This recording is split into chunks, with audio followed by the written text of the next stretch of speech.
His name is Spear, and when we first meet him, he still has everything worth living for. He moves through a prehistoric landscape like he belongs to it, hunting, reading the land, navigating a world that wants to kill him the way most people navigate traffic.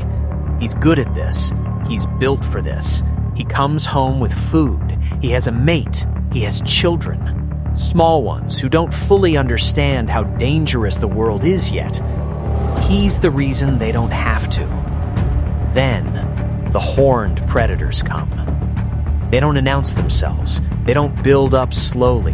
They hit the family like a force of nature, and by the time Spear fights his way back to them, the damage is done. He fights the creatures with everything he has, screaming, bleeding, refusing to stop.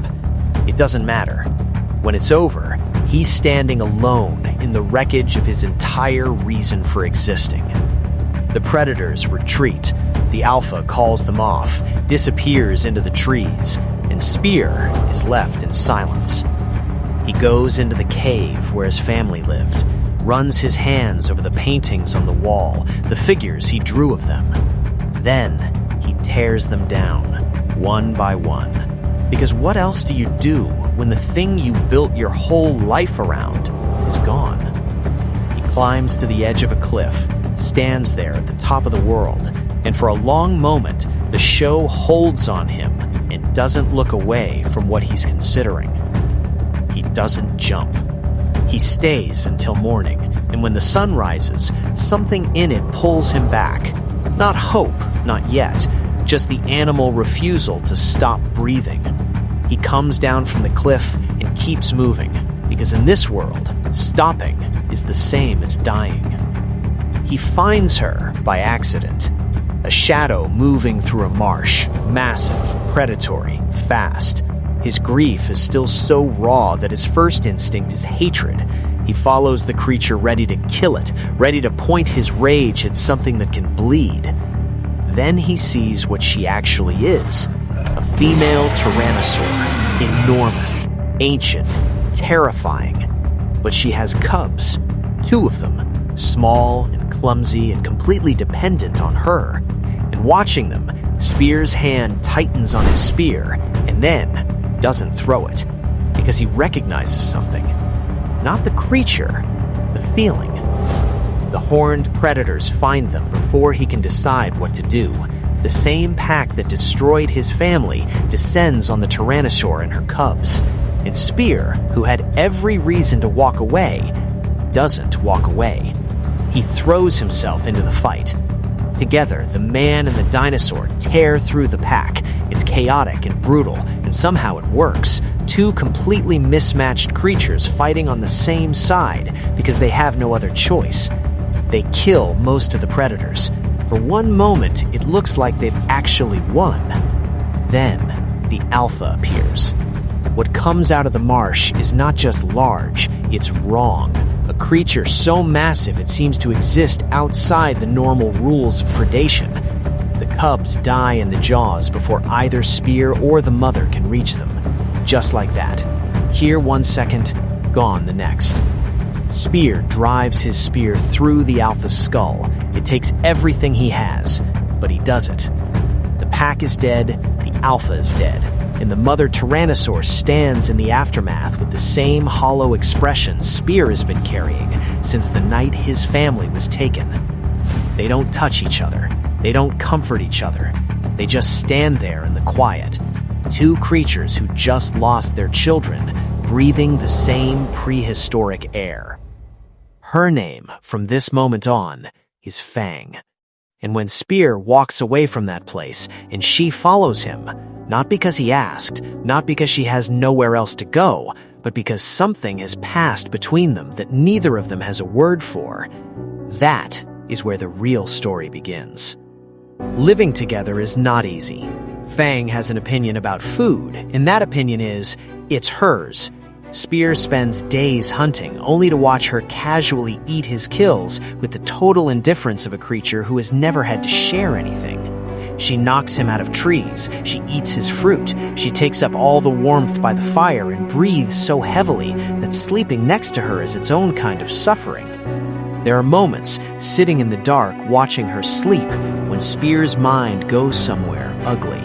He remembers that his children were killed by a tyrannosaur. He looks at Fang, and the grief and the hatred start to blur together. She wakes and feels his stare and growls. He stares back. Neither of them moves. The next day, they nearly kill each other over a deer. Actually kill each other, drawing blood, fighting with the full intention of doing real damage. It's the accumulated fury of two traumatized creatures who have been pretending coexistence is manageable. And for one honest moment, it isn't. They're at each other's throats when the forest goes quiet. Around them, unnoticed during the fight, the trees have filled with snakes, enormous ones, hundreds of them, covering every surface, pressing in from every direction. Before either Spear or Fang can process what they're looking at, the flood hits, a wall of water carrying even more of the creatures, sweeping through the landscape like the world itself has decided to end this argument for them. What happens in that flood is the turning point. Not a speech, not a moment of eye contact and understanding, just survival. Brutal, desperate, terrifying, and the slow realization that they are each other's best chance of getting through it. Spear uses his mind. Fang uses her power. They protect each other without deciding to do so. And when it's over, and they're both alive and barely breathing on a muddy bank, Fang does something unexpected. She tends to the wound on his head. Gently, with the same careful attention she might have given her cubs, and Spear lets her. From that day forward, they hunt together. They share the kill, not because they've forgiven each other for anything, but because the flood washed something away between them, and what's left is simpler and more honest than what was there before. They are a team now. The cold comes next. A blizzard rolls across the landscape and everything changes. The color, the danger, the math of survival. In the white and the wind, Spear and Fang track a mammoth separated from its herd by the storm. Old, struggling, falling behind. They take it down together in a hunt that feels almost respectful, if hunts can be that. Spear takes the meat, the fur, and the tusk. They find a cave and shelter from the cold. While Fang sleeps, Spear sits by the fire and remembers teaching his son how to hunt, how to be grateful for what the land gives you, how to take only what you need and acknowledge what you've taken. The memory is warm, and it hurts, both things at once. He doesn't know what's happening behind them. The mammoth herd found their elder's body. The way they gather around it, the way they move through their grief, it's unmistakably mourning. Then they find the tracks, Spear's tracks, leading away through the snow, and the herd turns and follows, carrying their grief and their fury and the enormous weight of their bodies directly toward the cave where Spear and Fang are sleeping. What happens next is not a monster attack, it's something more complicated than that. The mammoths are not wrong. Something they loved was taken from them, and they've come to answer for it. When they find Spear and Fang cornered in the cave, there's a moment of pure chaos, tusks and rage, and no way out. Spear swings the elder's tusk in defense, and then he sees it. The way the mammoths react to the tusk, the way they still, the way the matriarch's eyes move to it. They don't want revenge. They want it back. Spear lowers the tusk, holds it out, offers it to the matriarch with steady hands. She takes it, and the herd walks away without another move toward either of them. Later, the mammoths carry the tusk to a graveyard of bones, the resting place of everyone they've ever lost. They move around their fallen elder, running their trunks over the old ivory, and there is something in the way they do it that is pure ceremony, pure grief given form.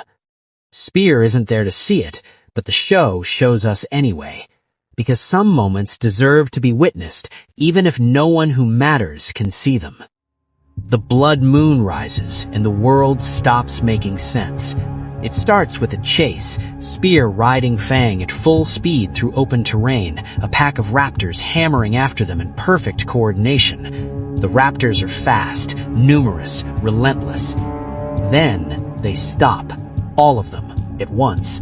Something in the air, or the light, or the changing of the moon makes them turn around and disappear back into the dark, which should be a relief. It isn't. The moon turns red, fog rolls in low over everything, and the creatures that emerge from that fog are not hunting the way predators hunt. They're infected, wrong, driven by something beyond hunger toward a state that looks almost like madness. When Spear and Fang encounter a wounded caveman and try to help them, the kindness costs them. The night things come, massive crimson creatures, winged and fast and violent. They take Spear, drag him up into the dark before Fang can reach him. She finds him anyway. Fang plays dead, lets herself be carried to the nest, and then tears her way through everything standing between her and Spear. There's a massive spider in that cave, ancient, enormous, the kind of creature that belongs at the center of a nightmare. Fang kills it, frees Spear, and they fight their way back down to the ground while the red moon watches from above. When morning comes, the world is normal again, or as normal as it ever is. But something has been established in this episode that will matter going forward.